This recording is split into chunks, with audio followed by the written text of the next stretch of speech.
Okay, thank you so much, guys, for coming. Today we're going to do the last review for the semester. We're going to do lectures 16 to 20, and it's all on chapter 11. Okay, we'll just be talking about the nervous system pretty much. And I kind of added a section to the exam, a new section. You normally have the 3 sections. I added another section, so you have 4 sections this time. It's good for you because then it's going to be like a matching section where you pick, I give you a set of descriptors, and then you pick the word that matches the descriptor. That kind of good because it kind of gives you a head start. And then, so you have 5 of those. Then you have the sentence completion, I'll say blah, blah, blah equals and something, and I'll finish it up. So, and then you pick again from a list of words. And that's another 5 points. So that's 10 points, which means for the long answer section, you only get to answer 3 long answer questions, which is good for you guys. Okay, so so that's the thing, and the usual multiple choice. So without much further ado, I didn't want you to be shocked when I write the exam format. So here's the exam format. Okay, so we get the section 1, which are our usual multiple choice, all right, and you get this time 25 questions. Okay, times the usual 1, 25, and then our section 2, which is our new one, and I like to call it the matching, because you match each descriptor with a word from a list. I'll give you more than you need, but you just pick up the right word. So you have 5 of those times 1, plus the sentence completion, 5 blanks times 1, which is 10. And then now it's business as usual. You get section 3, which is short answer questions, and then you get the usual 5 of 6 times 2, which is 10. All right. And section 4, the usual long answer question. All right. And then this time 3 of 5, so you get good choice. You know, you leave out the 2. So pick your best 3. Okay. Times the usual 5, which is 15. This is 45 plus 15 is our usual 60 points. All right. And of course, if you had done that, you know, review, I mean the course evaluation, then you get the 3 points added to that bonus. All right. So we start off with spinal cord reflexes, and then we'll move on and so forth and so forth. So the spinal cord, we know that it's a slender column, right? Okay, located in the vertebral column, right? Those are the characteristics. It gets certain enlargements, we talked about it, right? That coincide with the nerves going to the arms, the nerves going to the legs, right? And we talked about how it falls short of the vertebral column. It doesn't span the whole length of it. So those are characteristics. The basic functions, of course, it processes information, sensory information, a bit of integration, and that's where you have the spinal reflexes, right?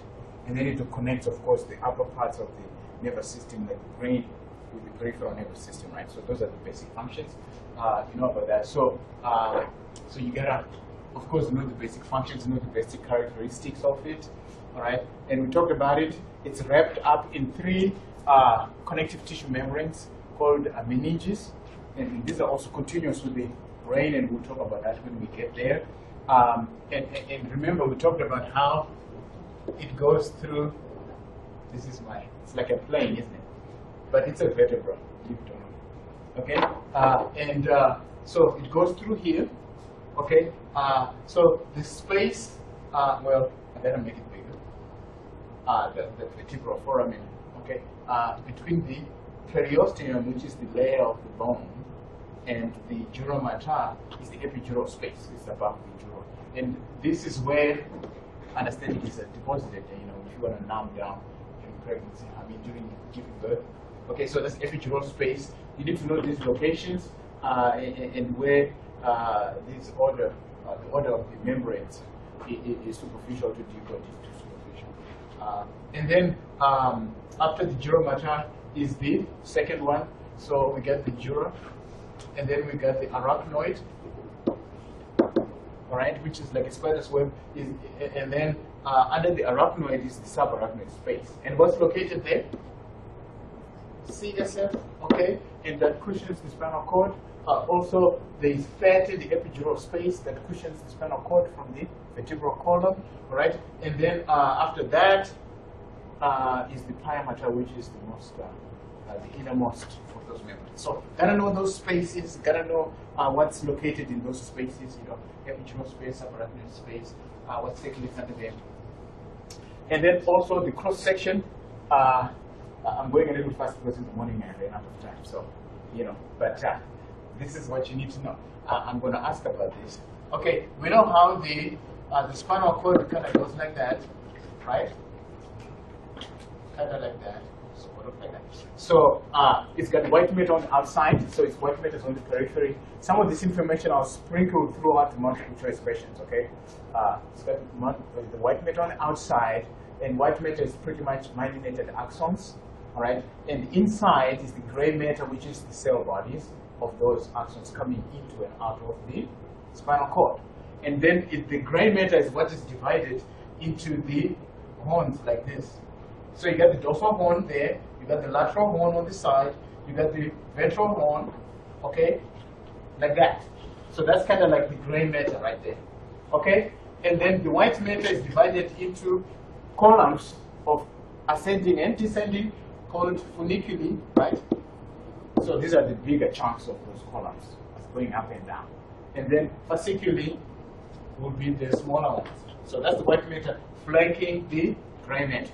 Okay, so I need you to know just the basic arrangement of the white matter, and I also need you to know the gray horns. So we talked about how you got the rootlets there, and then you got the ventral root, and then joins to form a spinal neck, right? So this is sensory. We said it's information going there. Okay. So the cell bodies of that is a dorsal root ganglion. That neuron that finishes the journey is got the cell body in the dorsal horn. Okay. So the dorsal horn. So you got to know what's located in these horns. The dorsal horn will have the cell bodies of sensory neurons, okay, which then also connects to interneurons, right? So sensory neurons, right? Makes sense? Sensory neurons in the dorsal horn, and then your lateral horn, okay, of the gray matter, lateral, will have the cell bodies, right? Yeah, of the PNS, okay, of anything automatically controlled motor neurons of the autonomic nervous system, okay? So lateral horn will have motor neurons, very good, my good friend, of the PNS, okay, which is part of the autonomic nervous system. So that's motor, okay? Okay, and then these ones, remember we said this is the ventral horn, which is motor. So this is going to be somatic, motor. This ventral horn. Ventral horn is also called anterior horn, okay, because it's in the front, in a bipedal arm. Okay, so ventral horn. Okay, so this is number 2, and this is number 3. I'm sorry that I'm writing it at an angle, okay, but you can see. And then that will have somatic, motor, neuron heads. Cell bodies. Okay, because in the exam, the multiple choice question, I'll sprinkle these horns all over the place and ask you what's located in there. Okay. So know the cross section of the spinal cord, how it's arranged, with the white matter on the outside, on the periphery, flanking the gray matter on the inside, and those horns. Okay? And then of course, the two halves of the spinal cord are connected by the commissural fibers. Anything that says commissural in this nervous system, all those fibers join one side to the other side, like the cerebral hemisphere is joined by the commissural, anterior commissural, and so forth. Okay, so pretty much you gotta know how this nervous system is organized. I think there was a question time I asked, what are the 2 major divisions of the nervous system? And people were going to the autonomic and so forth. That's way down the sub division. The 2 major divisions are the CNS and the peripheral nervous system. Okay, the CNS, we know what's in there. The brain and the what? The spinal cord. So okay, spinal cord. Okay, so that's that with the D. And then this one is the nerves, right? Of which you have spinal nerves and you've got cranial nerves. Okay? So those are the two major divisions. The other ones are subdivisions. And then the PNS is divided into sensory, taking information to the central nervous system, motor, controlling the body parts and glands and so forth. And so you got this one for skeletal muscles. Okay? And this one for viscera. Most of the soft internal organs are automatically controlled, okay? Blood vessels, GIT, gastrointestinal tract, and so forth. And then we know how it's split into this, which is normally inhibitory, and this is normally sympathetic, it's excitatory, and this is the digestive, right? So just gotta know the basic arrangement of the nervous system, okay? And what each part is, the function of each part, okay? So spinal cord cross section. We know about it. I said the dorsal and the ventral roots don't just start as a, as a offshoot from directly from the spinal cord. It will start as rootlets, which then join up to form the, the dorsal root, which is sensory, and then rootlets join up to form the ventral root and dorsal root join up to form the spinal nerve. Okay, we're making our way down there. Okay, so dorsal root is sensory, carrying information to the spinal cord. Ventral root is motor. Okay, so I kind of drew it earlier on. Okay, so this is our spinal cord, dorsal root ganglion, rootlets, and then we've got our spinal nerve. Okay, so that's the arrangement right there. And then because the spinal nerve has a dorsal and a ventral root, which is sensory and motor, it's mixed because it carries information back and forth. Okay, it's mixed. So they're all mixed. They carry motor and sensory. Okay, so now we talk about reflexes. Okay, by definition, these are sort of automatically controlled responses to stimuli. They are stereotypical, which means they're kind of like have a basic structure to them. Okay, and include the reflex arc. Okay, so that's that, and then of course the function of the reflexes, which is really to maintain homeostasis, right, and to do certain functions that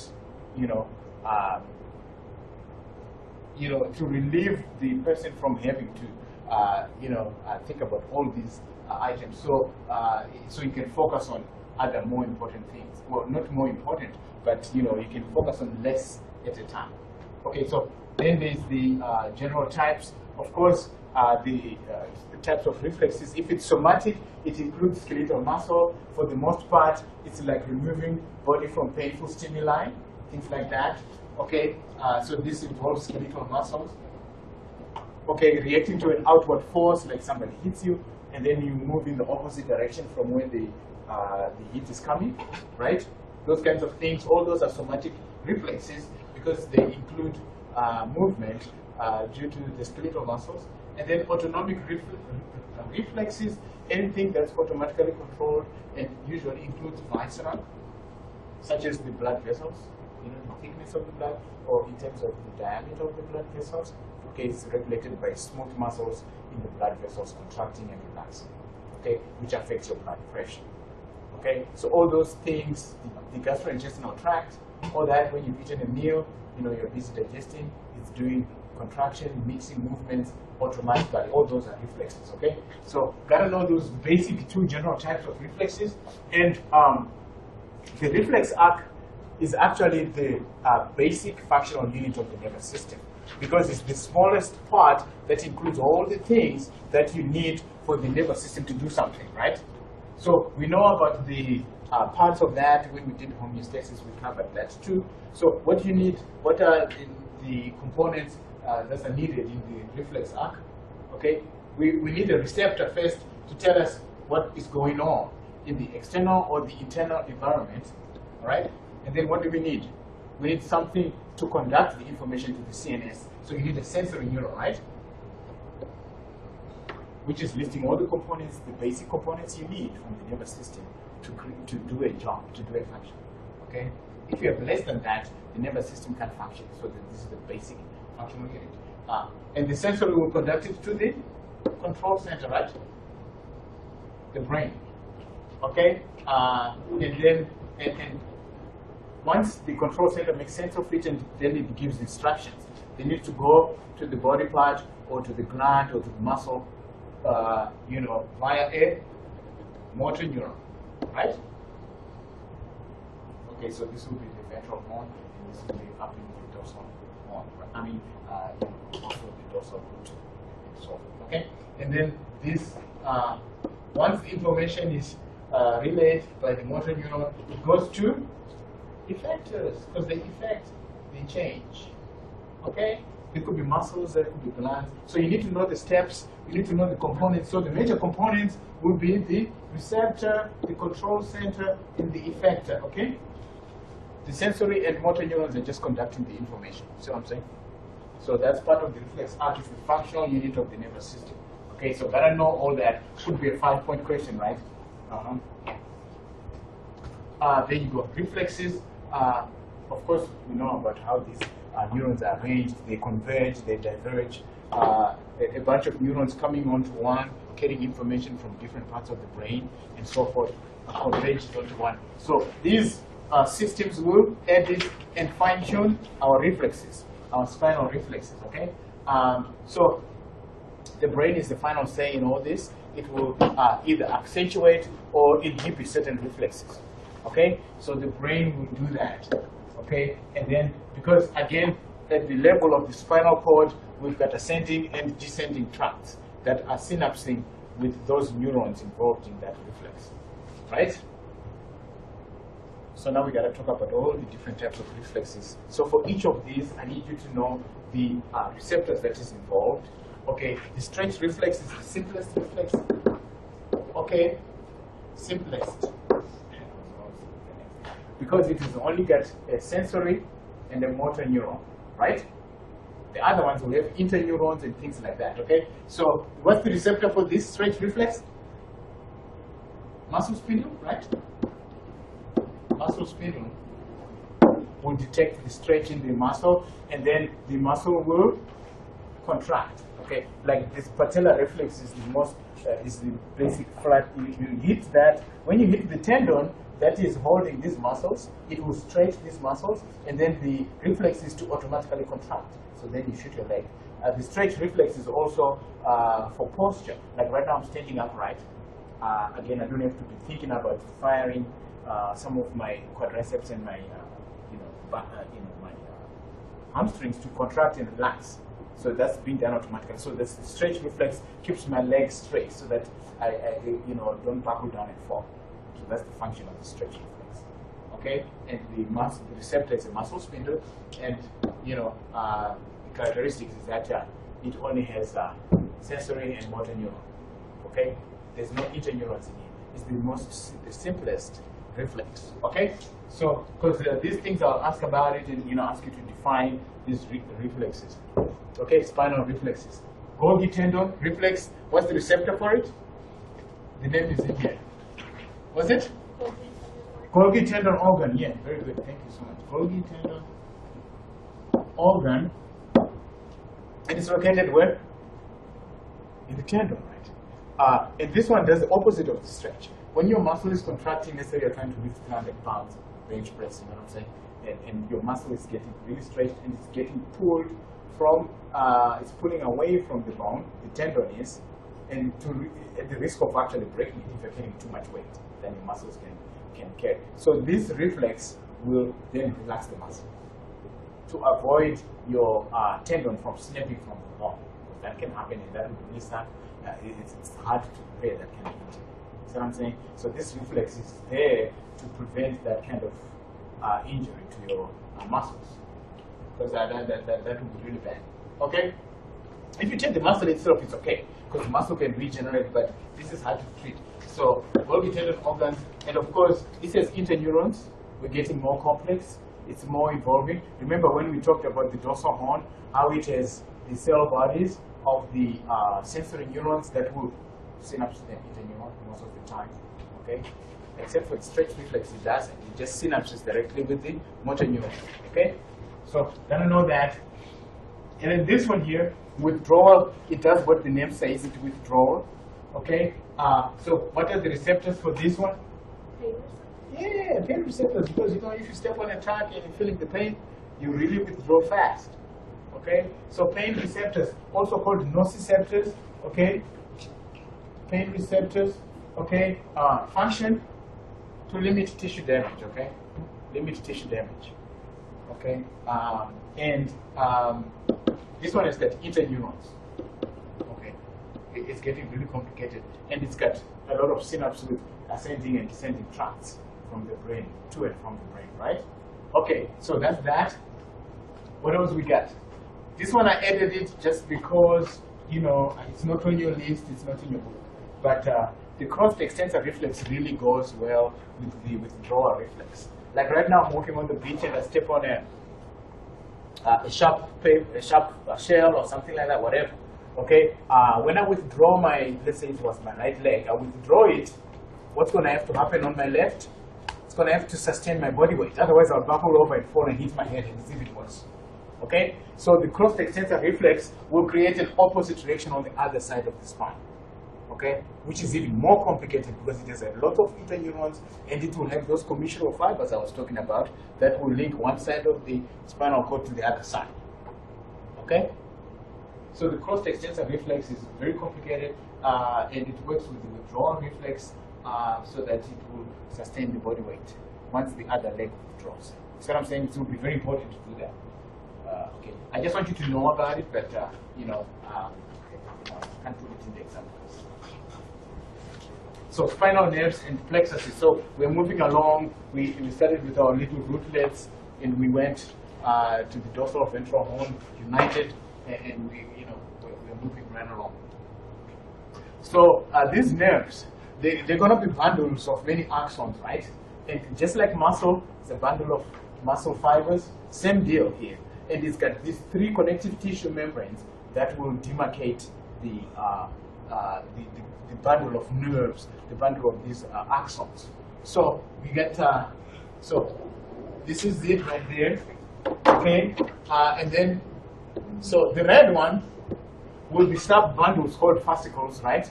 Of these axons, which is covered by the perineurium. Okay, so this is fascicles, which are sub-bundles of these, axons.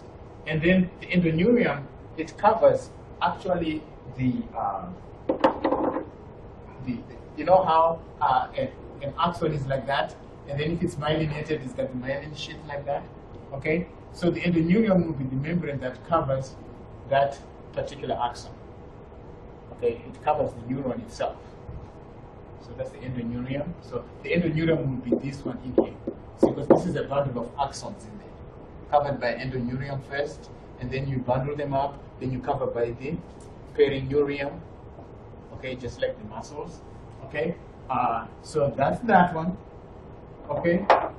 And then the epineurium is on the outside. It covers the whole bundle with all these sub-bundles inside, and that's the epineurium. So on the outside, so this will be the epineurium, the green one, okay?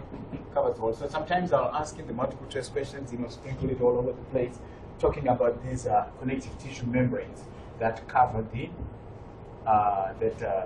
cover nerves, nerve bundles, nerves. Okay. Okay, so we got the 31 spinal nerves. Okay, and we talked about the regions, right? What are the regions that we have? We got the cervical, which is in the neck, and how many nerves here? 8 pairs, and then the second one is the thoracic. How many there? 12. And then what else we got? The lumbar region, which is the lower back. How many we got? 5. And then what else we got? sacral, or which is the tail end. Sacral is got 5. How many we got now? 30. So we need one more. So which is the coccygeal? And how many there is? 1. Okay, which is demarcated C0. Okay, so you need to know these regions of the spinal cord and the number of spinal nerve pairs that originate from each region. Okay, and then each spinal nerve has a certain area of skin that it innervates that we call dermatome. Okay, you know what I'm saying? So in that section which I was saying, you know, the matching section, I could say, okay, this is the area of skin that is innervated by a particular spinal nerve, and then I say dot, dot, dot, then you pick from those words, dermatome, right? That kind of thing. That's what I do. Okay, so gotta know the definition of that. All right, there you go. Spinal nerve, now we're going to plexuses. Okay, we started with our rootlets, dorsal ventral horn, spinal nerve. Now the spinal nerve has got a branch, right? And supply the back part, the front part, everywhere. So in those branches, we call them rami. See, this is a branch. It's a fancy word for branch, okay? So there's nothing else in there. Okay, and singular is ramus. Okay? So the spinal nerve comes out, it's getting a whole bunch of these axons beginning to branch. Okay? And we already know what the dorsal branch is, because the dorsal branch or the dorsal ramus supplies dorsum is back. Okay? That's what the Latin word meaning back. So dorsal is the one in the back. Okay, so the dorsal ramus, the dorsal ramus or the dorsal branch of the spinal cord will supply the muscles of the back. Okay? And usually there's really not a lot going on at the back. So you don't get a lot of nerves branching towards the back side. Okay? You're going to get a whole bunch of nerves branching towards the front side, the anterior, which will be the ventral ramus. Okay? Or ventral rami.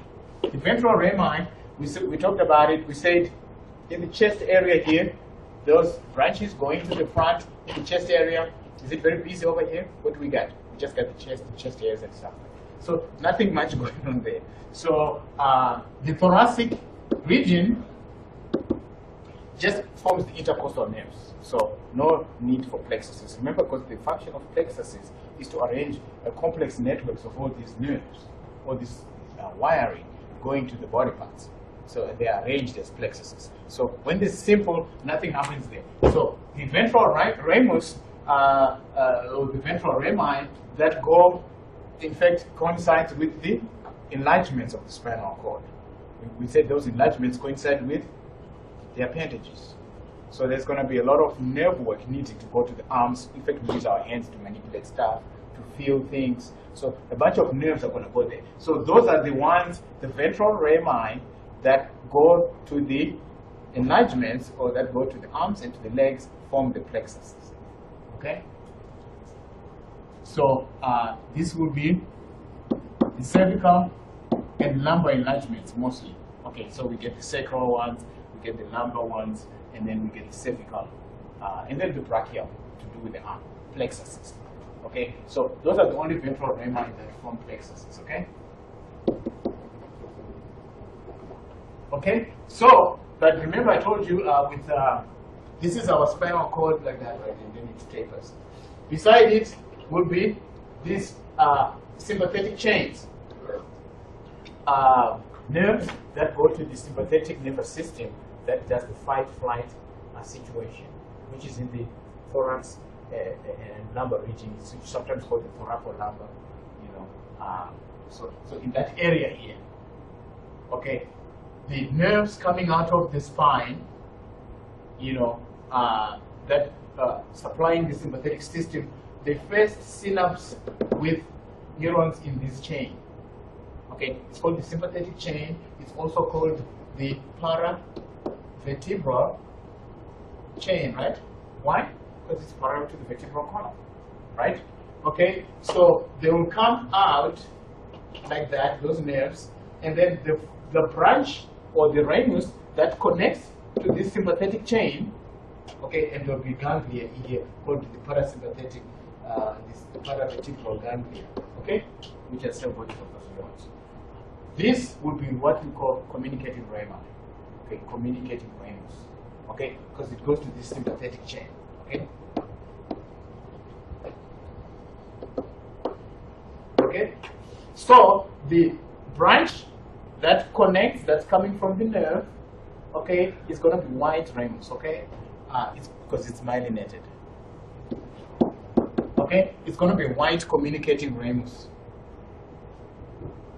White com ramus. Okay, so that's this one. And then once it goes to the sympathetic chain, the nerve is going to come out, right? And then go to the nerve to go to whichever body part it's going to be supplying. So when it comes out like that, that's gray ramus. Gray. Why? Because it's not myelinated. Okay? Gray communicating ramus. Okay? And then the nerve goes to the sympathetic organ that is connected.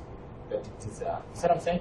So it will come out, join the sympathetic chain as a white branch, myelinated branch, and then leave as a gray branch, this communicating ramus. Okay? I want you to know these are, different branches of the spinal nerves, okay, and what they are.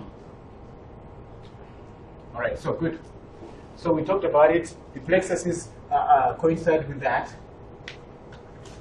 Cervical and lumbar enlargement. So in the cervical region, we've got the cervical plexus, which is C1 to C4. C4 is what? C4 dynamite, an explosive.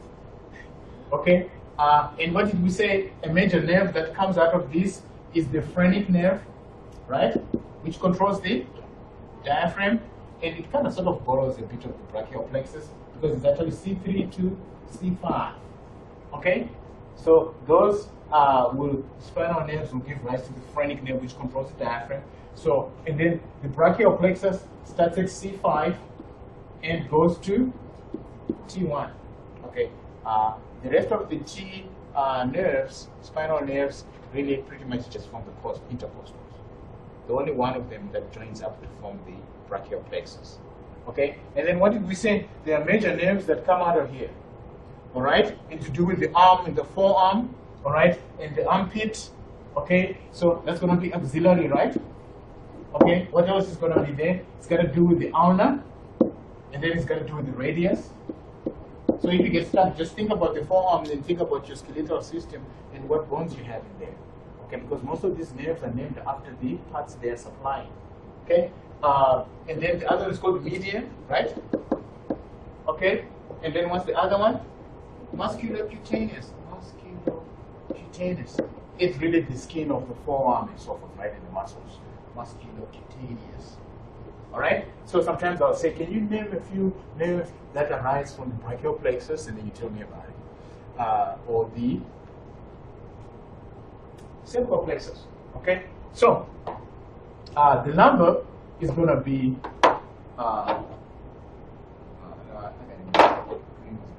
number is going to be what? L1 to L4, right? Okay. Sacral is going to be, again, like I said, this overlap sometimes. L4 to S4. Okay, so the sacral is kind of a big one, okay? Because it's got all these to the S4. Then the coccygeal, which is really a small region, the tail end, it is S5. Pretty much, and the coccygeal one, and CO. Okay, that forms the coccygeal plexus. But what did we say about the lumbar and sacral? They normally join together to form the lumbosacral, right? The lumbosacral, which gives rise to those four nerves, which is the tibia, right? The common fibula, right? What else? The obturator, yes, very good. And then what else? The common fibula, the obturator, and what's that? The femoral. Yeah, femoral. Yeah, there you go. Oh, there you go. Very good. And we talked about it. We said the tibia and the common fibula join to form the big fat sciatic nerve. Remember the one I'm always showing you when we're doing the skeletal system. I mean the muscular system. So these two form the sciatic nerve. Okay, so sometimes I'll say, okay, what are some of these nerves that arise from the lumbosacral? And you tell me about it. Okay, Aureliana. Okay, very good. Okay, so we move on to brain structure and function. All right, so we talk about the four major parts of the brain, right? The brain, where's the brain located? In the cranium, right? In the skull. The function of the brain, of course, is the seat of intelligence, memory, all those things. It's the control center, okay? Controls everything. It knows the set points of all the variables that are homeostatically controlled. And we talked about it. We said it's got four major parts. It's like an ice cream cone with the brain stem, the ice cream with the cerebrum and the cerebellum. Okay, so the brain stem, we said it's got the midbrain up at the top. It's got the pons in the middle, which is like a bridge that bridges information to the upper parts and lower parts of the brain. Okay, and then the medulla oblongata, right? Which is continuous with the spinal cord. Okay, so and it starts at the foramen magnum. Once it comes out, it's the spinal cord, because it tapers in there. And then here, we talked about it, it's got the cerebellar hemispheres, just like the brain, the cerebrum. The cerebellum is actually little brain, okay? And then it's connected by the vermis. And we'll talk about each of these parts, okay? And talk about their functions as well. Then the giant cephalon, we talked about it. It's got two major parts, the thalamus and hypothalamus, okay? And there's also the epithalamus and the subthalamus. We'll talk about that. And then this one also has the hemispheres, the cerebral hemispheres with the cortex on the outside, the gray matter, and the medulla, which is on the inside, and it's the myelinated white matter, okay? And then it's called the longitudinal vision and so forth, and we'll talk about it. And then it's called the lobes, right? Like the frontal lobe and so forth, and we'll talk about those, okay, and their functions.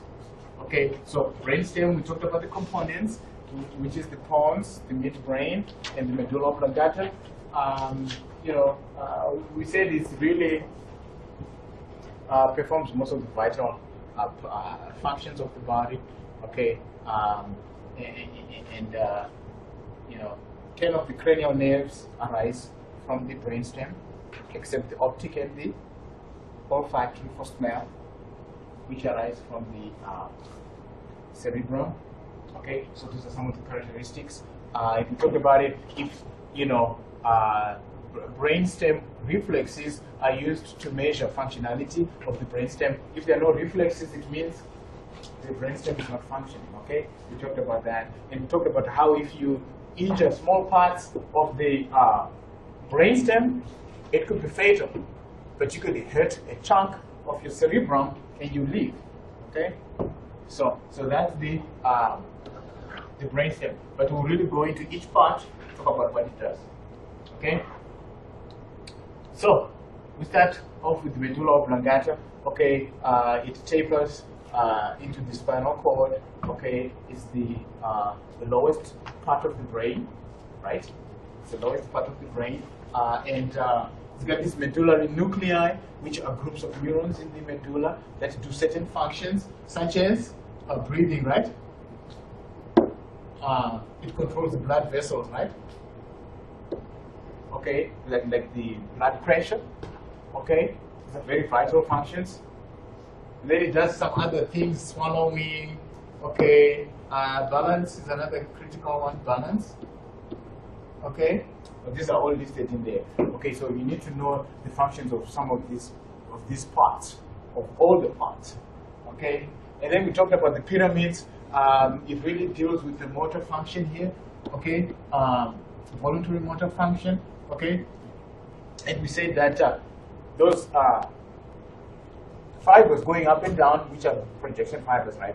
They desiccate, which is to cross right there the pyramid, so that coming from the right side is going to control the left side of the body, and from the left side is going to control the right side of the body. Okay, so that's why the left hemisphere is the dominant one, because it controls the right side. Okay, So that's the desiccation, which is forms across. So that's that. So you're gonna know that the pons is the middle one between the midbrain and the medulla oblongata. You know, whereas this is probably dealing with breathing rate. This is going to be dealing with the depth of breathing. You know, so also breathing here, it takes care of that, and then swallowing. Okay. Okay. Excuse my handwriting because I'm trying to do fast. Okay, but I'm saying it as I'm talking. So if you watch this, you know what I'm saying. You watch it with the audio to listen to what I'm saying. Don't just be looking at it because you might not be able to see it. Okay, swallowing. Okay, guys, you have to excuse me because we got a lot to go through, and I want to make sure we cover all those points. Okay, so and also balance. It deals with balance. Okay, the points. Okay, that's where pointing comes from. It comes from points. Okay, and it's one in the middle. Okay, and then the midbrain is between the diencephalon and the pons. It's the uppermost part of the brainstem. Okay, and this one is kind of busy, you know what I'm saying? It's got the corpora quadrigemina, which you said is a body of 4. Okay, and the body of 4 is made up of the superior colliculus, right? Superior colliculus. Superior colliculus. And we said it deals with balance and eye movements. Okay. Vision reflexes. Okay, vision reflexes. And then the corpora, so there's 2 of these sort of little hills called superior colliculi. That's why colliculi means little hill.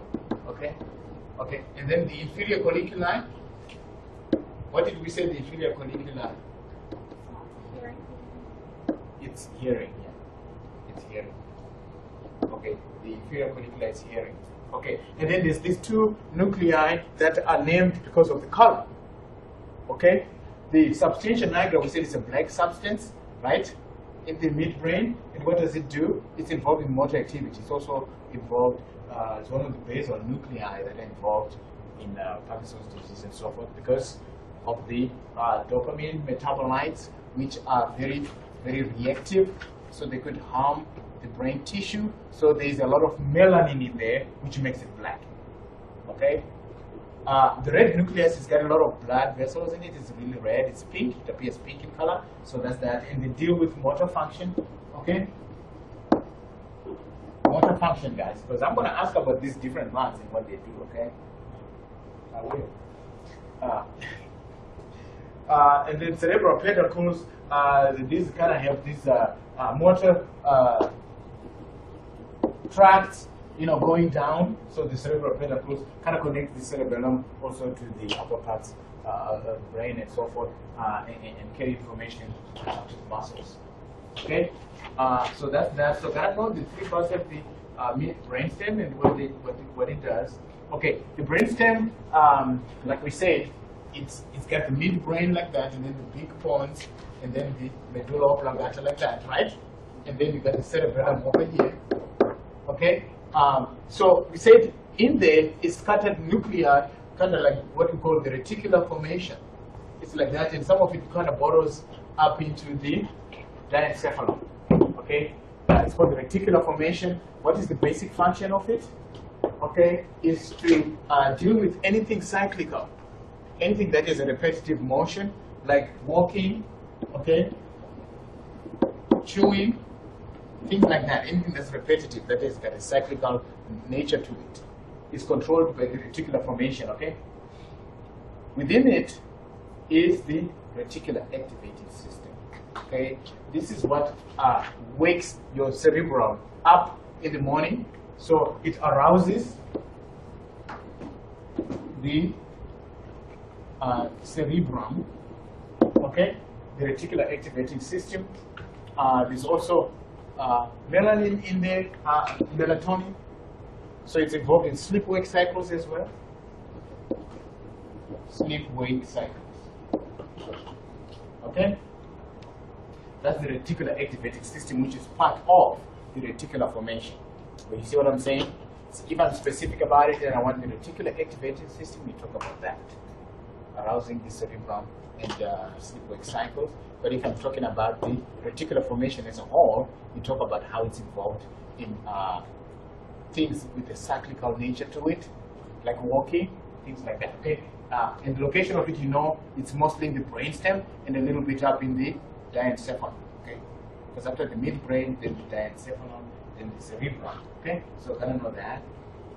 Then the cerebellum. Of course, the cerebellum is a little brain, and it's got gray matter on the outside, which we call it cortex. Okay, all right. And then the myelinated axons go down deep into what's called the medulla. The white matter is arranged like a tree up over time, the cerebellum. So that's you know, the white matter is a tree-like appearance. That's why it's called arboretine, arbo from arboreta, right? The function of it, it really deals with a lot of complex movements. You know, the cerebellum does that. Anytime you learn to dance, to ride a bike, it's the cerebellum. Okay, it is involved in fine motor activity. Okay, and so forth and so forth. So we're going to split it up.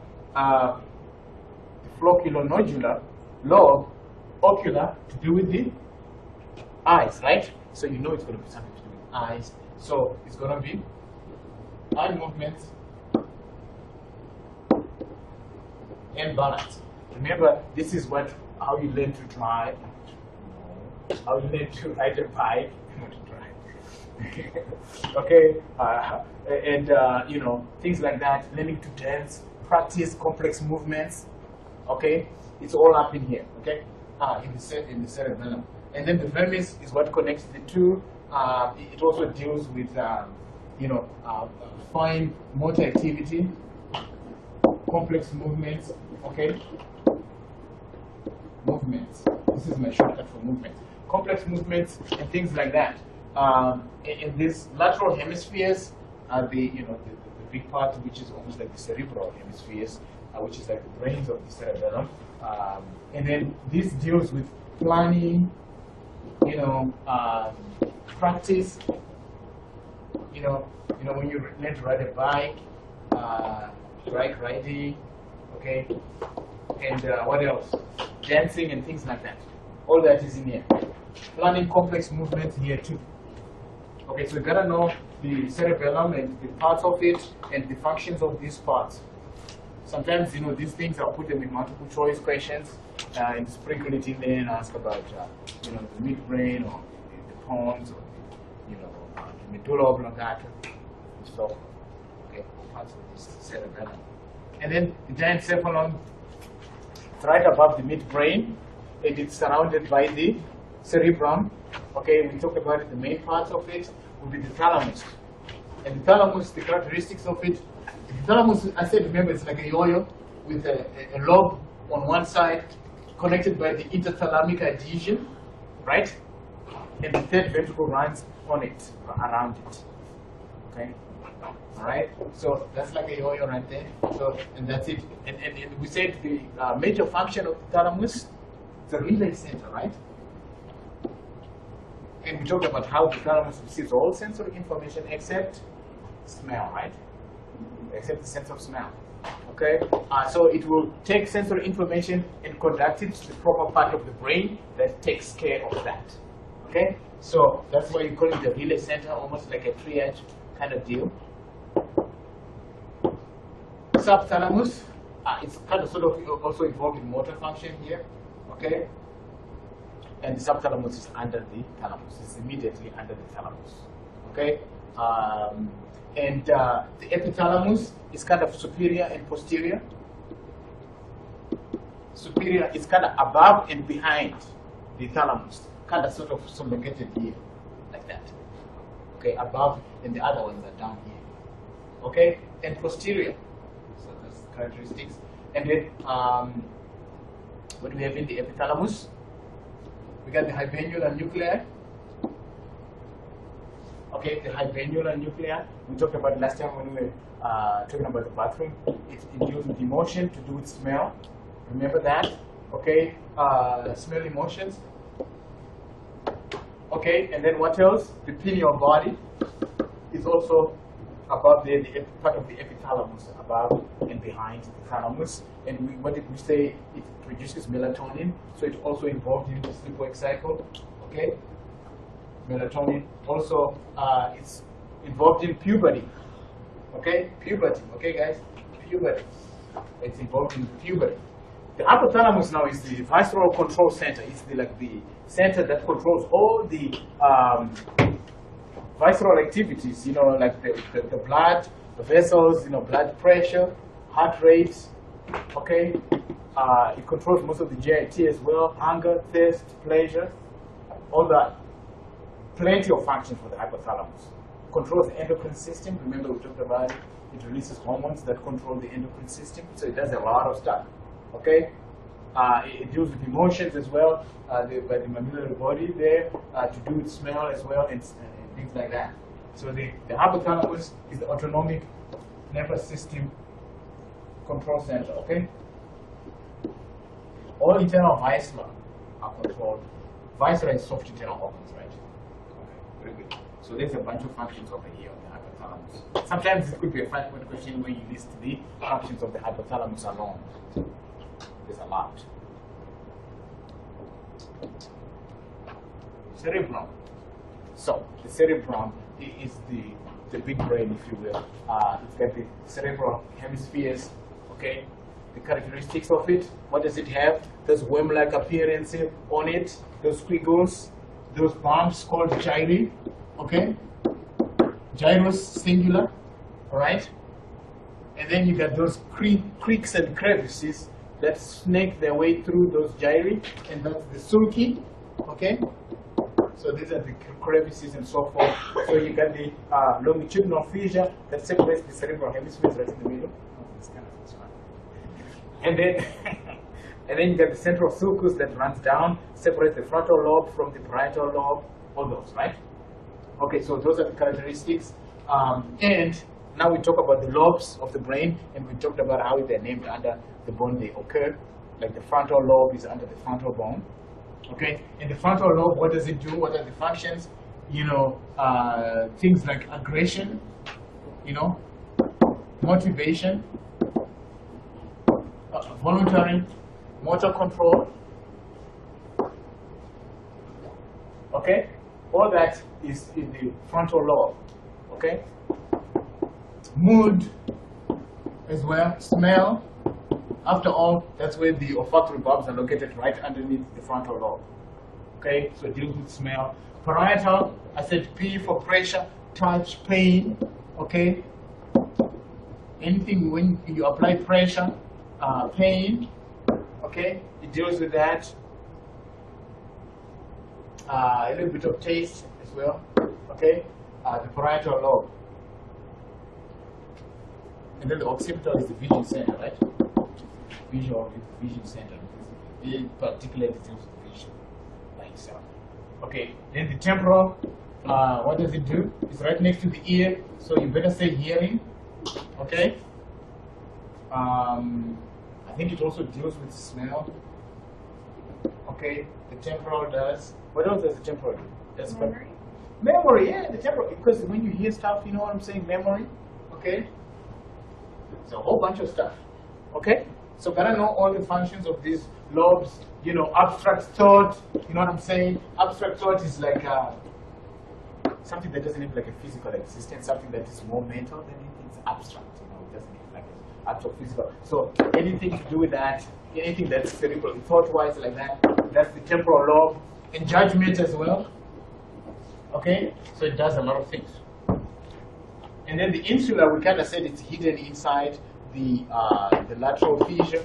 Okay, and it really deals with taste. It receives taste input in it. And then what else does it do? It also deals with autonomic nervous system and visceral control. You know, visceral soft internal organs. Okay, that's the insula. So 5 lobes. Another kind of sort of 5-point question. Talk about the lobes of the brain and the functions, right? It's a nice 5-point. Okay. Cerebrum, gray matter on the outside, which forms the cortex. and the medulla on the inside, which forms the white matter. Okay, and then these are pretty much the axons of these neurons whose cell bodies are located in the cortex. Okay, and they have different kinds of fibers that attach different parts of the brain. So association fibers will attach same parts in the same hemisphere. Okay, connect parts in same hemisphere, right? This is my shortcut for hemisphere, half sphere, hemisphere. That's what hemi means. Okay. The commissural fibers we talked about, or anything commissural joins one part of the brain to the other side. So this joins the connects the cerebral hemispheres, so that it comes from the left side to the right side, cerebral hemispheres. And we talked about how the corpus callosum, with about 300 million axons crisscrossing from the left to the right side of the brain, is a major connector of the two hemispheres of the cerebrum. Okay, and also the anterior commissure is another minor part that connects the two parts. And then projection fibers, we talked about it, connects the brain to the spinal cord and the lower parts, and that's where they desiccated the pyramids of the medulla oblongata, right? So that ones go to the other side and others to the other side. Okay, connect to spinal cord and PNS. The projection, like the name says, the project. So sometimes I'll ask about these. You know what I'm saying? Talk about these fibers, these tracts in the cerebrum and what they do. Okay, maybe 2-point, 3-point question, whatever with the bonus. So basal nuclei are all these nuclei that are involved with motor activity, right? And they're sprinkled all over the place. And then the ones in the cerebrum, they're called corpus striatum, because they're striated around the corpus striatum, okay? Which include the caudate nucleus and the lentiform nucleus. Okay, those two particles there. In the subthalamic nuclei, okay? So that's in the diencephalon over there. And then, of course, in the midbrain, the substantia nigra. All these nuclei deal with motor activity, right?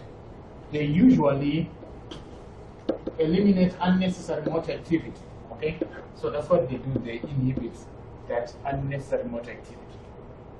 That's why Parkinson's disease involves on this basal nuclei, the people shake. That unnecessary motor activity is no longer being inhibited, and it shakes. All right? So that's that. In the limbic system, we talked about it, it's involved with emotions. Anything to do with emotional output. And it connects all these parts of the brain, from the cerebrum to the diencephalon, all the way to the basal nuclei. All those parts are connected as a system that deals with all the sensory input. It's got memory in it, it's got everything. But what it does is it gives emotional output to the sensory stimuli, right? So think limbic system, think emotions. Emotional output, okay, and it links all this. So you gotta know about the limbic system and what it does. So now we talk about meninges, cerebrospinal fluid, and ventricles. Oh, we're doing good. Not so bad. Well, good. So remember we talked about how the meninges continue to the brain, okay? And then with the brain, what happens is that you get the inside membrane of the cranium, right? The periosteum again, which covers the bone. So that becomes the one layer of the dura mater in the skull only, okay?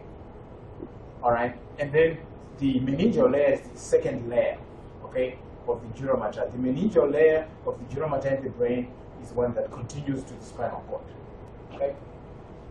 All right, so the dura mater, when it folds into these crevices, like the longitudinal feature, the crack in the middle here, it forms the dural fold. Okay, makes sense, right? So the meningeal layer will come. So when it folds into those creaks and crevices, like so, what happens? And this is the skull. You form these spaces that are called dural venous sinuses. They contain venous blood. Okay, venous, as in, from the veins, not venous veneers. Okay, so So those dural sinuses, that's when the cerebrospinal fluid is deposited, okay, by those arachnoid granulations, because when it circulates in the ventricles, it comes back, and this is where it goes, okay? But know that the formation of the dural folds gives these spaces called dural venous sinuses, okay? And they contain blood. They drain blood from the head, which eventually goes into the internal and external jugular vein. In fact, the internal jugular veins drain the brain, and then back to the heart. Okay? So, gotta know the layers, the periosteal layer, the meningeal layer for the dura mater. Gotta know the dural folds, how they're formed, and of course, that also the dural venous sinuses and what's in there. Okay, you find blood in there. Okay, sometimes you may have multiple choice questions around that. And then the middle one is the arachnoid, right? The meninge. We said it looks like a spider's web. That's why it's called an arachnoid. Okay, and then under the arachnoid is the subarachnoid space, which contains cerebrospinal fluid that cushions the brain. Okay, and then the pia mater is the innermost. All right. So these dural folds, that separate special parts of the brain. Okay, like the one that separates the cerebral hemispheres, which is this one right here. That's the falx cerebri from cerebrum. Okay, and then the one that separates the cerebrum from the cerebellum is the tentorium cerebelli. Okay, and then the one that separates the cerebellar hemispheres in the cerebellum is called the falx cerebelli. Okay, so you gotta know these and be able to tell me what these dural folds are doing or where they are located. Okay, this will come. Okay, I'll ask about it. What was the falx cerebri? The falx cerebri. The falx cerebri. Cerebral hemispheres. It separates the cerebral hemispheres. It goes along the longitudinal fissure. You know, that crack that goes around the brain like that. Okay? And then the falx cerebelli will separate the cerebellum. It's got two hemispheres, remember? It will separate the lateral hemispheres of the cerebellum. And then the tentorium cerebelli separates the cerebellum from the cerebrum. We never found it. Okay, very good. No problem. You got it. No problem. So, the ventricles, the deal is that you've got to know, okay,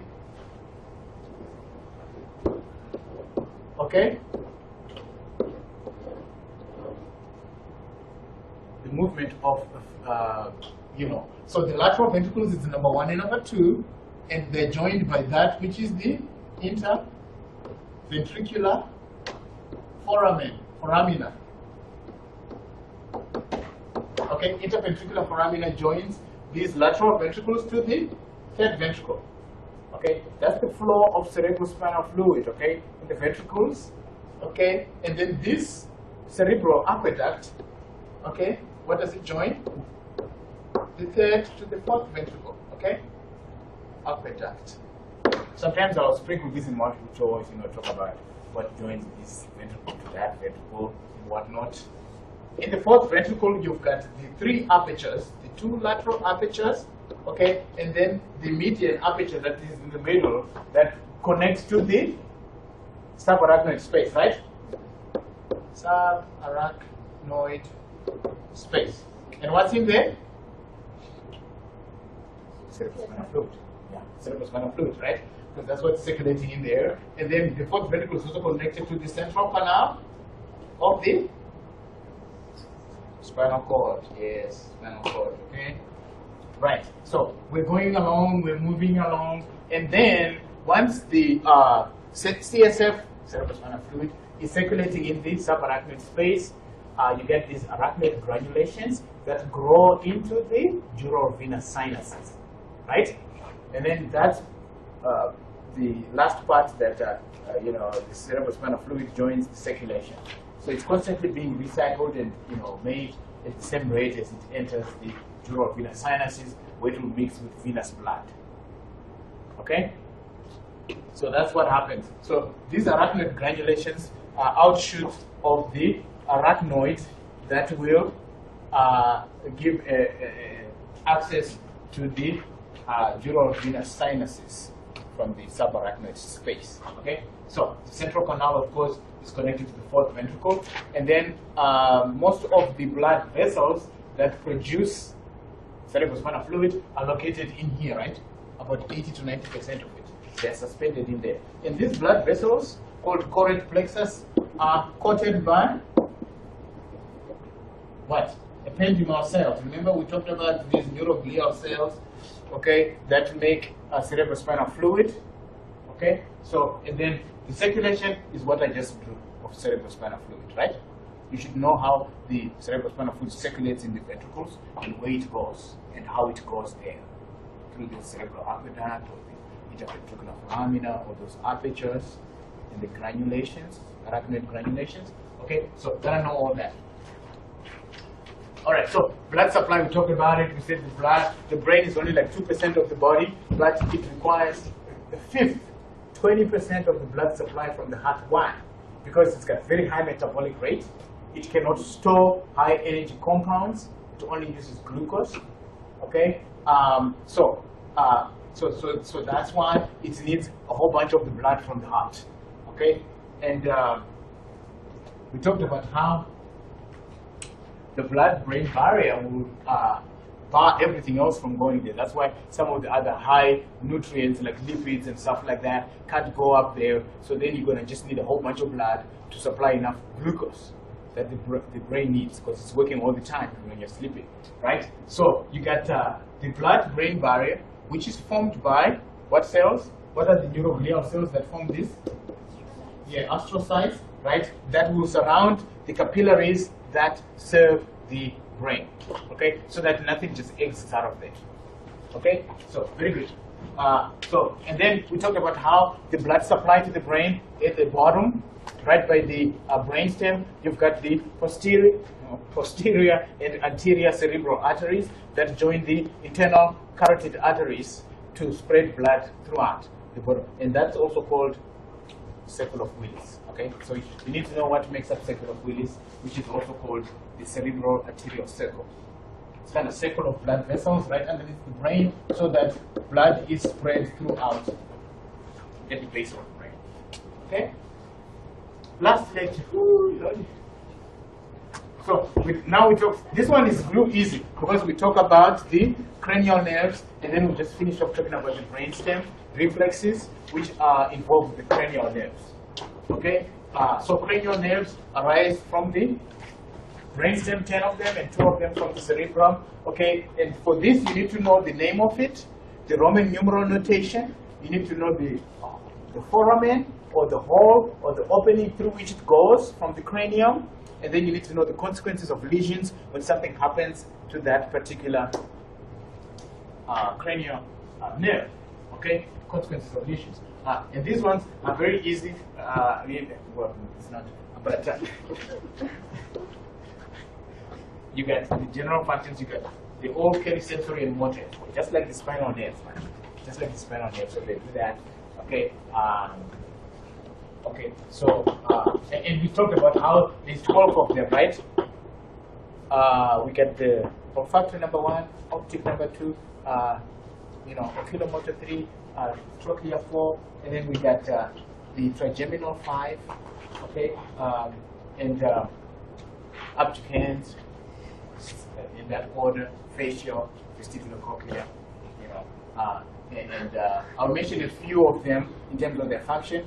After the vestibulocochlear is the glossopharyngeal, right? The glossopharyngeal, vagus, then accessory, then hypoglossal. So I'll go through a few of these that have a lot of functions on them, but some of these ones are basic: smell, right? And it doesn't go through any opening because it doesn't, arise from the brain. And this one is, it goes through the cribriform plate, sorry. Because the nerves for smell are located in the nose. Cribriform plate, so you know that it's smell, and if it's hurt, you can't smell.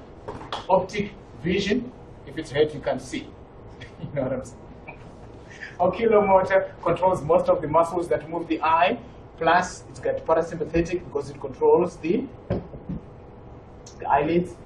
It also controls the sphincter muscles that they constrict the pupil. Okay. All right. So that's that. So, you know, you get droopy eyelids, or you get your eyes dilate, you get double vision, things like that. Trochlea only controls the superior oblique, which is the muscle that moves the eye. Trigeminal is the one that has 3 branches: the maxillary branch, which controls the upper jaw. It's got the ophthalmic branch, which controls the, you know, the eyes and so forth, and the area, the cornea, and the forehead and so forth. This one really has a lot of sensory information, okay? Because all the face, the skin of the face and all that, you know, is controlled by that. Plus the sensory information to the gums, the upper gums, the lower gums, the mandible, and the upper gum is the maxilla. So then it goes through the ophthalmic branch goes through the superior orbital fissure, things like that, and then the foramen rotundum for the maxillary branch, and then the other one, the foramen ovale for the mandibular branch. Okay, and then you get this trigeminal. Sometimes the face, there's a problem. When there's a problem with it, you get a pain, sharp pain in the face. It's called tic douloureux or something like that. Okay, so that's one of the trigeminal neuralgia. Okay, that happens here, and then also controls muscles for chewing. Okay, mastication. Okay, so you gotta know some of those. And then the applicants only controls the lateral rectum. Okay, muscles that move the eye. Facial again goes through the internal acoustic meters or internal auditory meters. And then it controls the taste in the upper 2/3 of the tongue. We'll finish in a little bit here.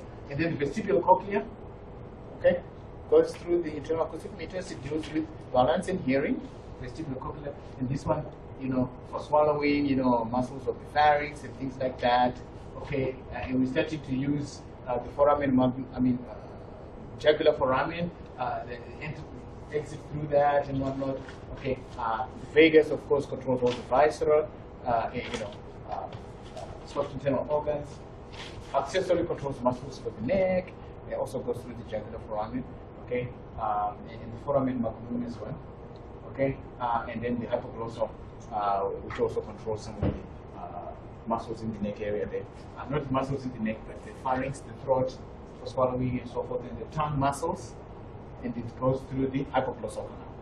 Okay, because I could ask any of these to give me those big 4. Okay.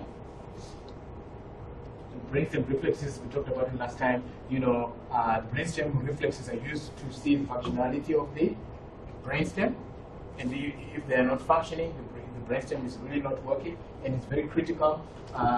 You know, and we talked about how these brainstem reflexes are very complex, so we won't even go into their circuitry, but we will need to know the examples, okay? And we know that brainstem reflexes involve cranial nerves. Examples like, you know, when your eyes move towards a certain touch, a certain sound, a flash of light, all those things. So you need to know examples. Or when your eyes follow a moving object, like when you're doing target shooting.